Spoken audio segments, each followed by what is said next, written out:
Welcome to this week's edition of the Weekly Travel Alert. I've got a new face sitting beside me to the right, to your left. Ryan Swihart joins Steve Glenn on this week's edition of the Weekly Traveler. Welcome, Ryan. Happy to be here.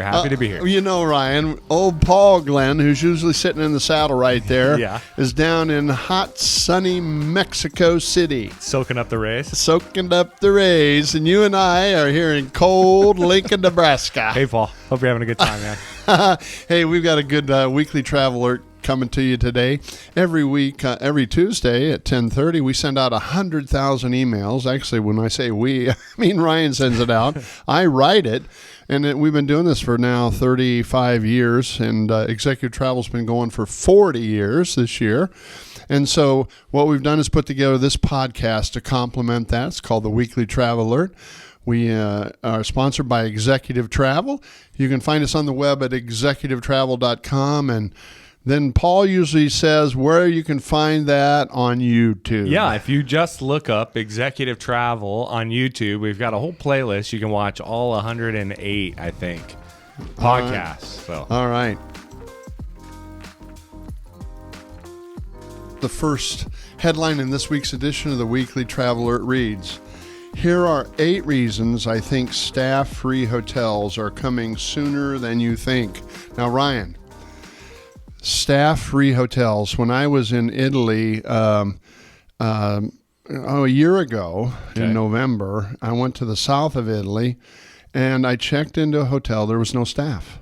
Okay. That was weird feeling because it's like you have to have a code to get in the door. Okay.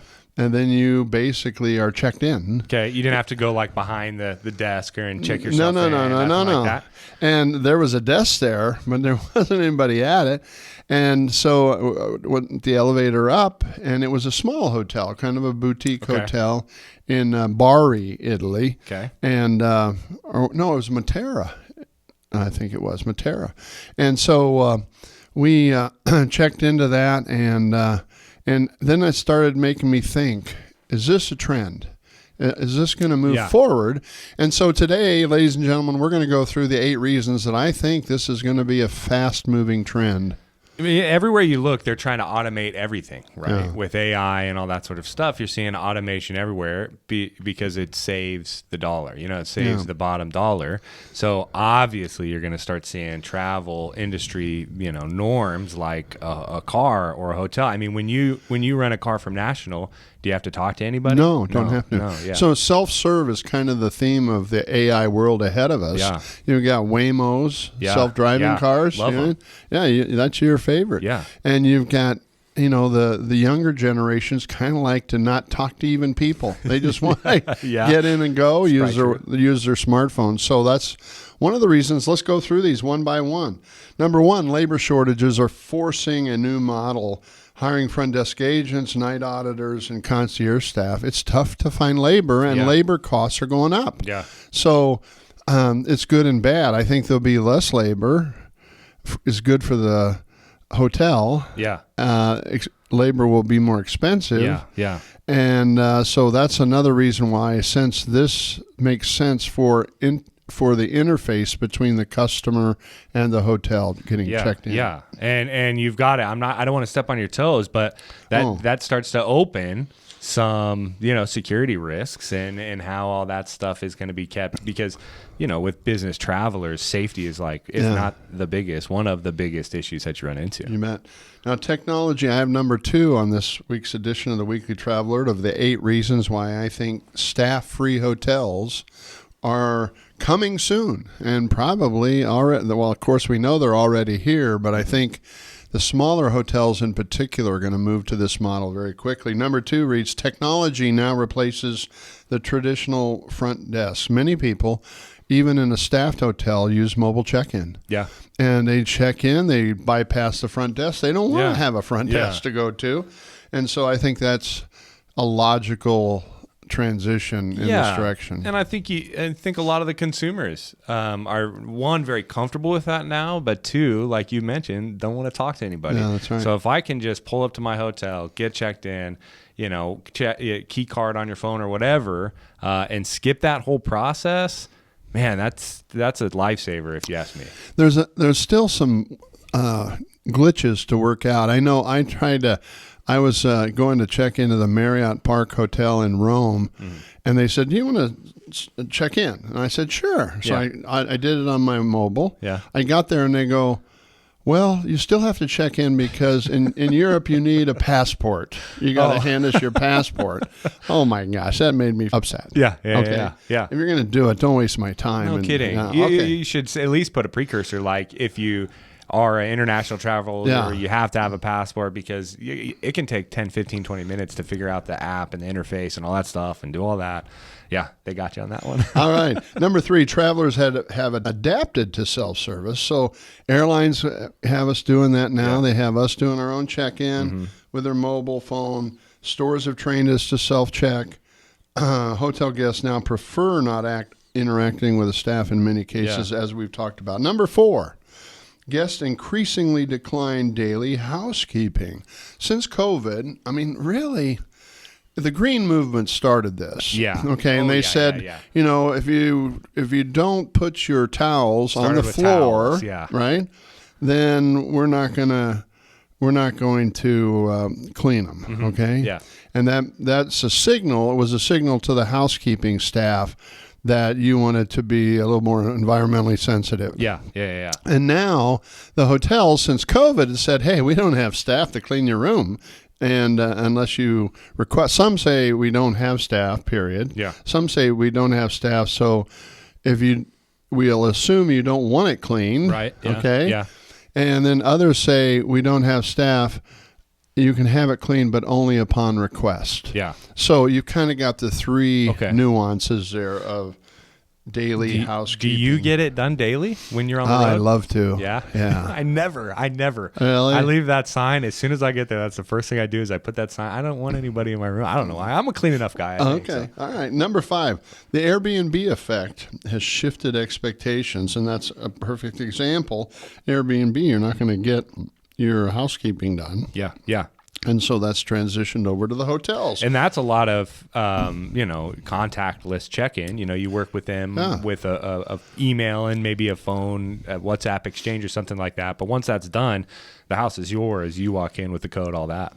You bet. And then dealing with security, number 6 on this week's edition of the Weekly Traveler are the 8 reasons why I think staff-free hotels are coming sooner than you think. And number 6 is remote monitoring and smart security make it safe. Modern camera systems. We've got remote access locks, sensors, and 24/7 offsite support.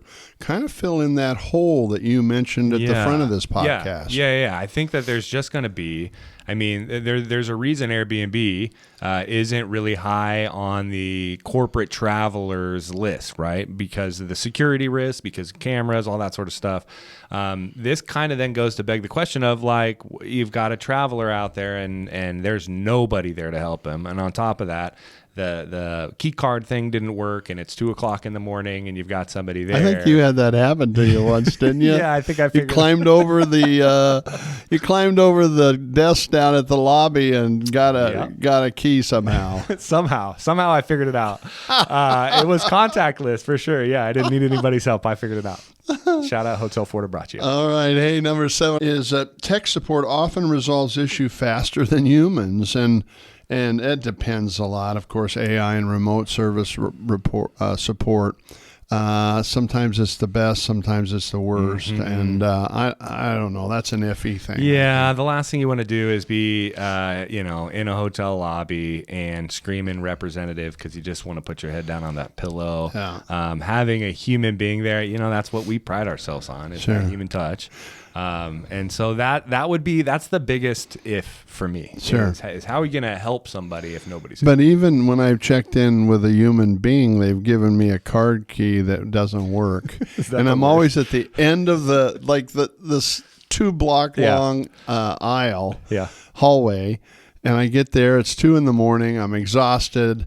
and I get the key and the thing, and it has the red light. There is nothing more disheartening than seeing that. And then you have to, and I don't know why there's like an embarrassment to it, but you have to like sort of slump back down there. Hey, my thing didn't work. That's no good. All right. Number 8, some travelers want a low contact experience. And we've talked about this is they just want to stay low, have no interaction, and get to their room, and away they go. So those are the 8 reasons why I think you're going to see a lot of hotels, specifically smaller hotels, go basically staff-free. Yeah. And they still have to make up the beds, but they won't do that as often. What this means for you, the traveler, I put a list down here. You'll check in, unlock your room, and settle your bill entirely through your phone, okay? Mm-hmm. So don't lose your phone. Yeah. Okay. Yeah. Housekeeping will only clean between guests unless you request a mid-stay cleaning. Do you think they'll start charging for those? Absolutely. Yeah. I mean, it's another way. I think it's $10, man. Yeah. Okay. Because it costs, with staffing, it costs between $10 and $18 to clean a room. Really? Yeah. Really? Yeah. Oh, wow. Yeah. Some hotels may have no on-site employees except housekeeping, and what they'll probably do is have a great security and camera system. Yeah. Because they want to see movement in the hallways, and they can have the security system watched by off-site personnel cheaper. Yeah.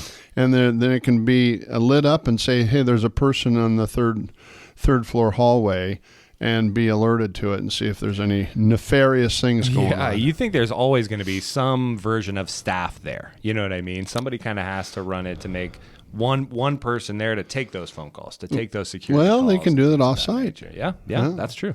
All right. Rates may be lower due to reduced. I don't know about that one. I sense that that's either going to go to the bottom line or help to make the hotel profitable. And then customer service will shift to remote or AI-driven support channels. So I sense with all the AI activity, you're going to probably be talking, when you call in even, you're going to be talking to an AI that will only escalate it to a real person when things go south on too them. crazy. Yeah. So with that, the bottom line, a fully staffed front desk may soon feel like a premium feature. Having real people. Yeah. And I know even our company, we're committed to high touch. Right. Yeah. You know, with a real person answering the phone in 9 seconds. Yeah. And taking ownership or responsibility. So you're going to have probably boutique or smaller low-end hotels that will do this first. Yeah. Okay? People go there based on price. And it's easier to start smaller. Yeah, and with if you want higher touch, you're going to pay for it. Yeah. So, ladies and gentlemen, watch out for it. I think it's coming pretty quickly in 2026. I'm Steve Glenn with the Weekly Traveler, sponsored by Executive Travel. Easy for me to say. Yeah. Thank you for joining us today. You might tell them how to big boom ba zip boom ba. Yeah. Why don't you go ahead and smash that like button?